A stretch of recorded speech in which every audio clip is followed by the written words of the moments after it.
Hi friends, welcome to my YouTube channel. My name is Lakshmi. ಇವತ್ತಿನ recipe ಬಂದು healthy food, ಅಲಸಂದೆ ಕಾಳು ಮತ್ತು ತರಕಾರಿ. ಇದಕ್ಕೆ ಬೇಕಾಗಿರುವಂಥ ಇಂಗ್ರೀಡಿಯೆಂಟ್ಸ್: ತರಕಾರಿ ಕಟ್ ಮಾಡಿ ಇಟ್ಕೊಂಡಿದ್ದೀನಿ, ಮತ್ತು ಅಲಸಂದ್ರೆ ತೊಗೊತಿದ್ದೀನಿ 1 ಕಪ್ಪು, ಈರುಳ್ಳಿ, ಒಣಗಿದ ಮೆಣಸಿನಕಾಯಿ, ಕೊತ್ತಂಬರಿ ಸೊಪ್ಪು, ಉಪ್ಪು ಮತ್ತು ಎಣ್ಣೆ, ಕ್ಯಾರೆಟು ಮತ್ತು ಬೀನ್ಸು, 1 ಆಲೂಗಡ್ಡೆ ತೊಗೊಂಡಿದ್ದೀನಿ. ಈಗ ಒಂದು ಕುಕ್ಕರ್ಗೆ 1 ಚೊಂಬು ನೀರು ಹಾಕ್ಕೊತಿದ್ದೀನಿ.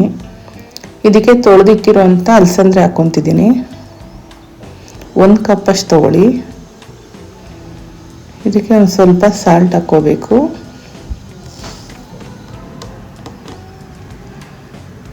ಈಗ ಕುಕ್ಕರ್ ಕ್ಲೋಸ್ ಮಾಡೋಣ.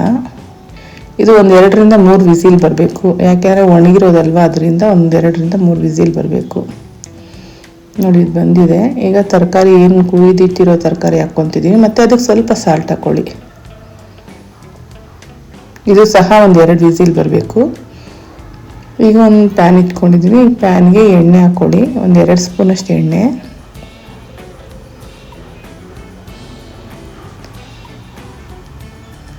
ಸಾಸಿವೆ ಮತ್ತು ಜೀರಿಗೆ ಅರ್ಧ ಸ್ಪೂನು, ಉದ್ದಿನಬೇಳೆ ಇದು 1 ಸ್ಪೂನು. ಈಗ ಒಣಗಿದ ಮೆಣಸಿನ್ಕಾಯಿ ಹಾಕ್ತಿದ್ದೀನಿ, ಈರುಳ್ಳಿ ಹಾಕ್ಕೊತಿದ್ದೀನಿ.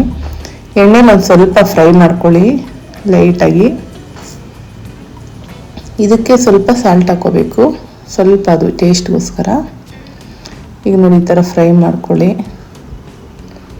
ಇದು ತುಂಬ ಹೆಲ್ದಿಯಾಗಿರುತ್ತೆ. ಚಪಾತಿಗೆ, ಮುದ್ದೆಗೆ, ರೊಟ್ಟಿ ಎಲ್ಲ ಚೆನ್ನಾಗಿರುತ್ತೆ. ಮತ್ತು ಬೇಯಿಸಿಟ್ಟಿರುವಂಥ ತರಕಾರಿ ಅದೆಲ್ಲ ನೀರೆಲ್ಲ ಸೋಸ್ಕೊಂಡು ಅದನ್ನು ಇದಕ್ಕೆ ಹಾಕಿ ಮಿಕ್ಸ್ ಮಾಡ್ಕೋಬೇಕು. ಈ ಥರ ತುಂಬ ಜನ ಪಲ್ಯಗಳು ತಿನ್ನಲ್ಲ, ತರಕಾರಿ ತಿನ್ನೋದಿಲ್ಲ. ಈ ಥರ ಮಾಡ್ಕೊಂಡು ತಿನ್ನೋದ್ರಿಂದ ತುಂಬಾ ಹೆಲ್ದಿ, ಇದು ತುಂಬಾ ಚೆನ್ನಾಗಿರುತ್ತೆ. ಹೆಲ್ತ್ ತುಂಬ ಇಂಪಾರ್ಟೆಂಟ್ ಇದು, ಈ ಥರ ಎಲ್ಲ ಮಾಡ್ಕೊಂಡು ತಿನ್ನೋದ್ರಿಂದ. ಈಗ ಒಂದು ಸ್ವಲ್ಪ ಕೊತ್ತಂಬರಿ ಸೊಪ್ಪು. ಬೇಗ ಕ್ವಿಕ್ಲಿ ಮಾಡುವಂಥ ಪಲ್ಯ ಇದು, ಚೆನ್ನಾಗಿರುತ್ತೆ. ರಾಗಿ ರೊಟ್ಟಿಗೆಲ್ಲ ತುಂಬಾ ಟೇಸ್ಟಿಯಾಗಿರುತ್ತೆ ಈ ಪಲ್ಯ. ಇಲ್ಲಾಂದ್ರೂ ಡಯಟ್ ಮಾಡೋರು ಸಹ ಹಾಗೆ ಸಹ ತಿನ್ಬೋದು. ಈ ವಿಡಿಯೋ ನಿಮಗೆ ಇಷ್ಟ ಆಗಿದ್ರೆ ಲೈಕ್ ಮಾಡಿ, ಶೇರ್ ಮಾಡಿ, ಸಬ್ಸ್ಕ್ರೈಬ್ ಮಾಡ್ಕೊಳ್ಳಿ friends. Thank you so much.